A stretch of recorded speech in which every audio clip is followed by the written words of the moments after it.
and welcome to Beyond the Boundary. This is the 2015 season preview for the Melbourne Football Club. My name is Nick Geisen. I'm joined by Josh Rickard and Vinay Lakshman, as always, boys. Huge ins for the Demons. In the draft especially, Christian Petrarca and Angus Brayshaw coming into that side. Absolutely, Nick. I mean, when you get picked 2 and 3, you have to hit the nail on the head. And Melbourne hit the nail on the head pretty well, I think. Petrarca, touted as a number 1 pick all year. Yep. Picked to the post by Patrick McCartan. Angus Brayshaw, your mate Vinay, played top level TAC Cup for the majority of the year. He was one of the oldest players in the competition. Correct. So he's ready-made to play AFL football. I think they've done a really good job with their draft picks. They didn't get McCartan, and dare I say they wanted McCartan, but I think they've done an excellent job. You cannot be upset with Petrarca and Brayshaw. Easily in the top 3. I think the top 3 was very accurate this year. And they got themselves some decent rookies as well, so I think they're on a good stretch here. Yep, Ben Newton's come across from Port Adelaide, who's almost like another draft pick, a ready-made AFL player. Wasn't getting opportunities over there. Yep. Yeah, absolutely. He'll get opportunities at Melbourne, there's no doubt about that. Port Adelaide rated him highly. I know the fans rated him highly. Yep. But just the way Port Adelaide were travelling, he couldn't get in their best 22, so he comes to Melbourne, he'll get opportunities. He's definitely in the best 22 there, you'd have to say. Jeff Garlett, Herito Lumumba, and Sam Frost, also 3 big ins for the Demons. Yeah, absolutely. I mean, Jeff Garlett, Harry Lumumba have proven football careers. Jeff Garlett kicked 50-plus goals a couple of years ago. Yep. Been off the rails last year a bit. Sort of replaces Shannon Burns, who's left the side with the retirement there. Yep. And they do lack a bit of pace to Melbourne. So Garlett and Lumumba coming into that side will add a bit of pace and experience, which is what Melbourne does. If you look at it, I think if you look very closely, they've actually just gotten rid of certain players and then replaced them with very similar roles. Sam Blease, quick outside runner. Herito Lumumba comes in. Yep. James Frawley, big key position defender. Sam Frost comes in. Shannon Burns, little small forward pocket rocket. Yep. Jeff Garlett comes in. So, they've just been drafting very logically. You've had Mitch Clark, who's also left the club. Obviously, he didn't play at all in 2014 there. But then you look, they've got Jesse Hogan. He's almost like a ready-made draft pick coming straight into that side. That's the one hole you see with these ins that they're not replacing with the outs, but Jesse Hogan's just ready and raring to go. I would have liked to see Mitch Clark remain at Melbourne. Yep. Just I think the formidable trio they would have had in Clark, Hogan, and Dawes would have helped Jesse Hogan a lot in his development. Especially considering Dawes is quite experienced. Yeah, absolutely. So I would like to see Mitch Clark stay at Melbourne for that reason, but obviously for personal reasons he couldn't. Yep. It's more than understandable. I think he's been unfairly criticised in that department.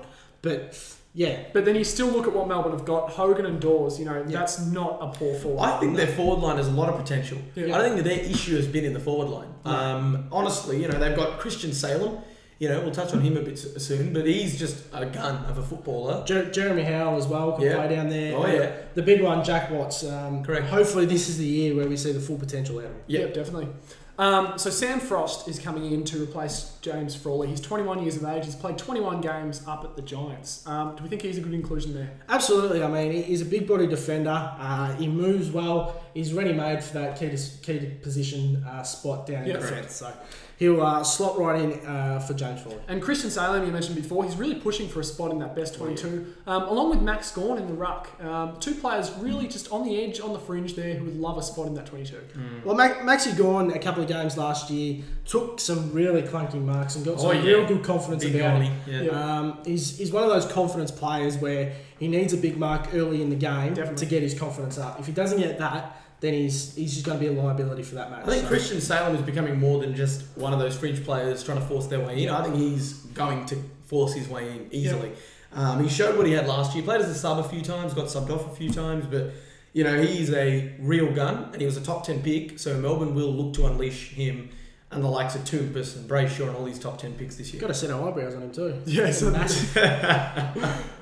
Tom McDonald's a guy, he's 22 years of age, he's played 60 games now, and he's really in that sort of bracket of players that are ready to break out and really join the top bracket of players at the club. Well, Tommy McDonald was one of those players that was thrown in the deep end under the Mark Neeld era. Yeah. He was thrown in without much experience behind him.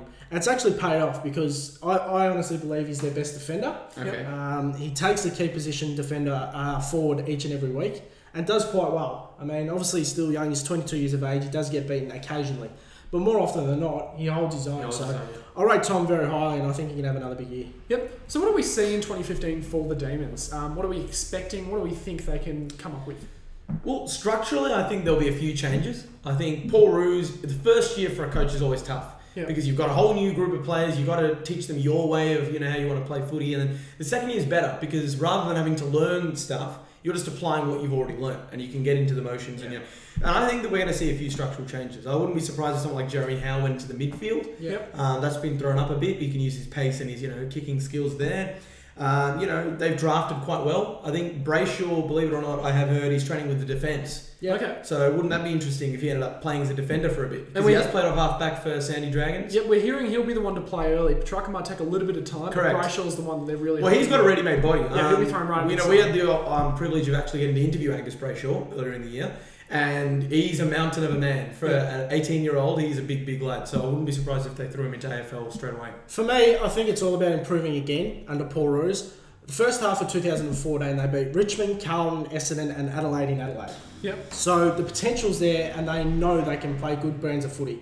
For the first half of the year in 2014, they did play good brand of footy. They were competitive. Okay, they had the 1 or 2 losses, big losses, 10 goals plus. Yeah. But they were at least competitive for 2-3 quarters. They believed they could win. Absolutely. That's what was important. Where in the Mark Neal, Dean Bailey era, they didn't necessarily believe they could win. Yeah. We've heard that from the players. They looked like a team that just rocked up and said, we've got to play, so let's just play and get it over. Under Paul Roos, this group of players believe they can win every single week. So having said that, is Melbourne a side that you look at and say, hey, this has gone on for too long, it's about time we see some significant improvement? Or do you look at them, they're at a stage in the rebuild where we just want to see, that the baby steps, just the consistent improvement across the board? I'd say the baby steps. Yeah, I'd go the baby steps as well. Because it's hard to see any club go from where Melbourne was to suddenly becoming good. Yeah. And I think the baby steps are important. We spoke about it with other clubs like St Kilda, the Bulldogs. It's important to take the small steps and lead into the bigger thing rather than trying to attempt too much and, shooting yourself in the foot. Well, you look at Port Adelaide 3 years ago. They got a similar kind of list. Now, I'm not saying Melbourne's going to jump up into the top 4 like Port Adelaide is. Okay, you'd be a very brave man, person, unless Kochi resigns at Port Adelaide. Man or woman to make that call.